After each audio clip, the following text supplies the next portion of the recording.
Ang pagdadabog na ito at ang giyerang ito ay talaga po namang napakahirap pag-usapan, pero dapat pag-usapan.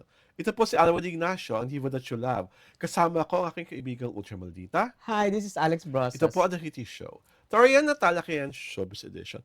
I'm sure naman po, basang-basa nyo na sa lahat ng social media, maging sa traditional media, ang katotohanan na ang TV5 at ang ABS-CBN ay nagyagyera, di ba, Mare?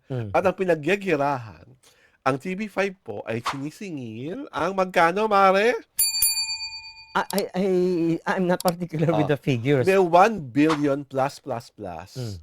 pagkakautang ang ABS-CBN sa TV5. Mm. Paano siya nag-reach na ganung kalaki? At paano nagkaroon ng ganung agreement na may bayaran? Tanging TV5 lang po at ang ABS-CBN ang makakasagot. Mm. Hindi po kami privy doon. What we know is the fact that nagpalig na po sila ng official statements Yeah. online. And ang susunod na kabanata, hindi po namin alam kung kailan ipapatupad ang pangyayaring hindi na maitatanghal ang mga shows ng ABS-CBN sa TV5 Mm. at kung kailan gugulong ang pagbayad ng ABS-CBN sa TV5. Mm. Ang pinakamalaki kasi sa akin confusion, Mare, is that nababaka na sa mga reports na may mga pelikula silang kumikita. Mm. Di ba? May mga TV shows naman sila na makataas ang rating. Marami na ng advertising load. At may mga business reports pa silang na ilalabas kung saan malapit na malapit nang maging sobrang liquid muli ang Mm. ABS-CBN. Ang pinagtataka ko lang talaga, bakit kailangan nilang palakihin ng ganong yung pagkakautang at hindi unti-unting binabayaran? Paano po ang... I think kasi nasa hit and miss ang ABS-CBN. Okay. Oo, marami silang kumikitang projects, marami ano.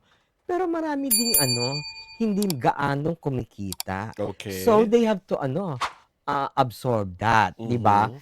Not to mention the expenses. Ang Mhm. dami din nilang binabayaran, Oo. 'di ba? Yes. Ngayon, siguro hindi kasi parang parang they were given a deadline, 'di ba? Yes. Parang gano'n. Oo, oo. Yun ang pinagsusumikapan nilang kasi sino ba naman ang gustong Mm. hindi i-meet yung deadline? Kasi it's a now or never 'di ba, Mm. thing for them. So, gusto nilang pagsumikapan yung figure na inaano sa kanila, Mm. pero hindi nila maabot-abot. So, Mhm. I think siguro dapat bigyan ng konti, maski konti, katiting na na panahon. Panahon. Oo, parang if all resources were exhausted, that's the only time na talagang Mhm. Pero alam ko rin na siguro kailangan din ng datong ng TV5, TV5. 'di ba? Oo. Kasi they too have their own expenses, Yes. 'di ba? They have their own programs. Maraming din silang bini-beef up na shows, marami din silang introductory artist, 'di ba, na kailangan nilang Mm. kailangan nilang i-push. Of course, when you push an artist, kailangan ng datong, Ng 'di ba? pera. Oo. Mm. Ang lang doon is ABS-CBN, ang problema lang nila, you how to ease out their financial Mhm. burden. Yun lang Mm. naman ang nila, eh. Kumbaga, konting-konting time lang siguro ang hihingi nila. Mhm. Kung mapagbibigyan yun, I don't see any problem at all. Oo. Parang parang gano'n kasi siyempre lahat naman nagigipit, eh. Mhm. Siyempre lahat naman may utang, eh. Wala Mm. ba lahat ng may mga utang Yes, 'yan, 'di totoo ba? 'yan. Oo. Lahat 'yan. Considering this is corporate 'to, 'di ba? Lahat Mm. 'yan by the millions or by the millions pa, 'di ba? Ang siguro lang magkaliwanagan sila, bigyan na talaga ng ultimatum of after this wala na Oo. tayo, 'di ba? Well, I just hope cooler heads mediate, Mm. 'di ba? Kasi if you would read the palitan ng ng official statements, parang lahat isang init-init ng ulo ng TV5 Mm. kasi bilyon na pinag-uusapan. Yeah. Yung isa naman humingi ng pang-unawa. Mm. Yung sana kesa magpalitan pa ng mga official statements, which is dapat lang naman talaga, Mm. sana yung mga taong dapat magharap na Oo. in the privacy of their own boardrooms at magplano na ng win-win situation kaysa lumala pa. Oo.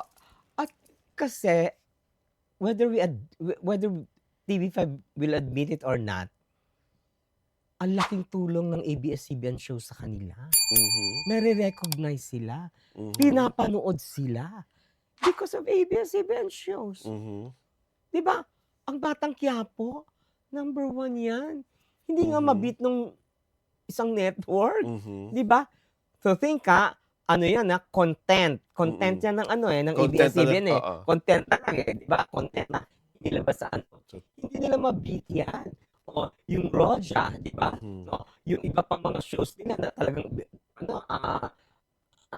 What Lies Beneath, 'di ba? Ang dami nilang magaling ang ABS-CBN eh.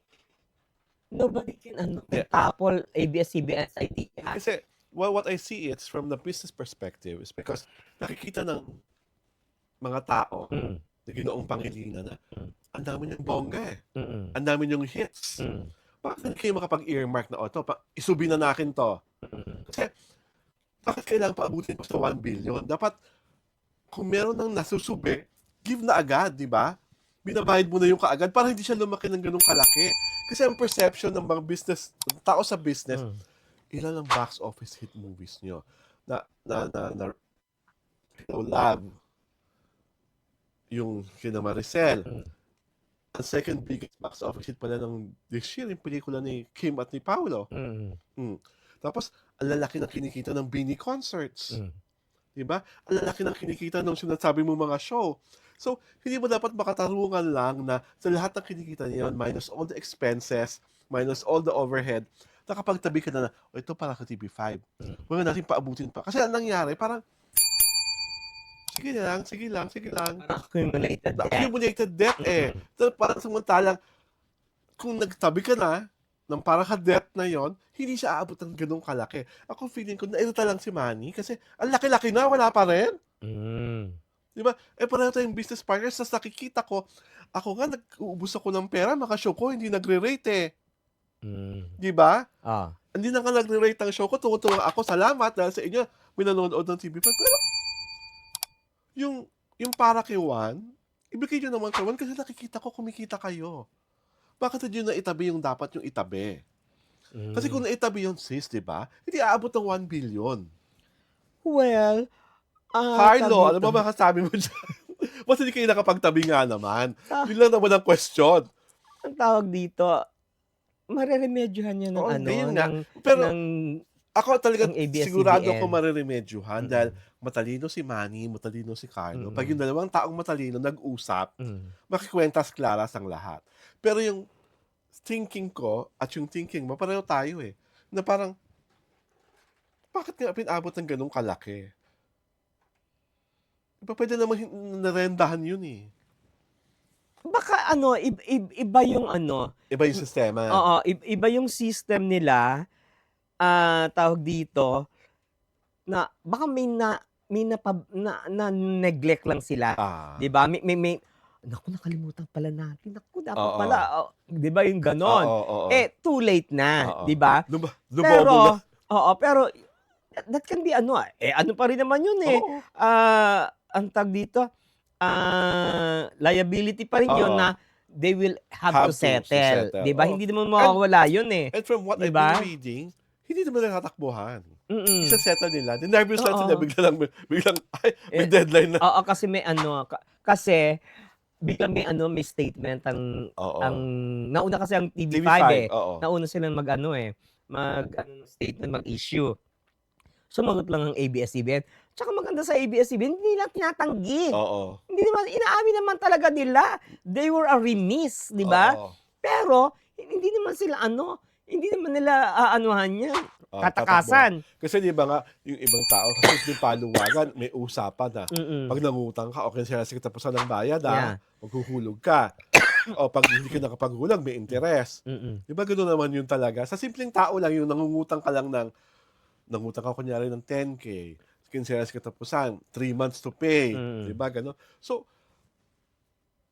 ito, lumaki ng billions, kaya siguro na-burn na si Manny.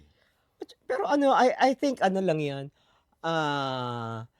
bugso ng Sa damdamin parang kasi feeling nga ko siya, panggolpe de gulat. Para, oy, teka, akala nyo ha, di ko alam. Oo. Alam ko. Parang yan parang ang tawag dito, yung yung binigyan ng ultimatum, Oo. di ba? Di parang siya, parang tatay na sinabi sa anak, nakita ko puro bagsak ka. Ano gagawin natin dito sa mga bagsak mo? Parang ganon. Yeah. Na nakukuha naman talaga sa magandang usapan. Pero And that's what we wish for. tsaka hindi with their strong business acumen, yung mga executives ng ABS-CBN, malulusutan at malulusutan nila yan. Di ba? Kaya lang, na-publicize. Oo. Di ba? Yun lang ang yun lang ang setback, na-publicize siya. Di ba? Well, we here at the City Show hopes that cooler minds prevail and that one of these days, mangyari na ang dapat pangyari, magkapag-usap na sila sa privacy of the boardrooms o sa boardroom man ni MVP o sa boardroom ni Carlo Katigbak, mag-usap na po kayo para wala na po tayong magiging kaguluhan na tulad nito. Sa muli, inimitahan po namin kayong mag-subscribe sa aming Diario Tirada YouTube channel at syempre pa, panoorin din po kami sa aming Facebook pahina. Tinatanghal po ang The Kitty Show tuwing Sabado at Linggo, alas 4 ng hapon. Ako po si Alwin Ignacio, the diva that you love. Kasama ko ang kumaring Ultra Maldita. Hi, this is Alex Brosas. At inyo pong pinanood ang The Kitty Show, Tarian at Halakayan Showbiz Edition. Magandang Sabado po sa ating lahat and advance Merry Christmas!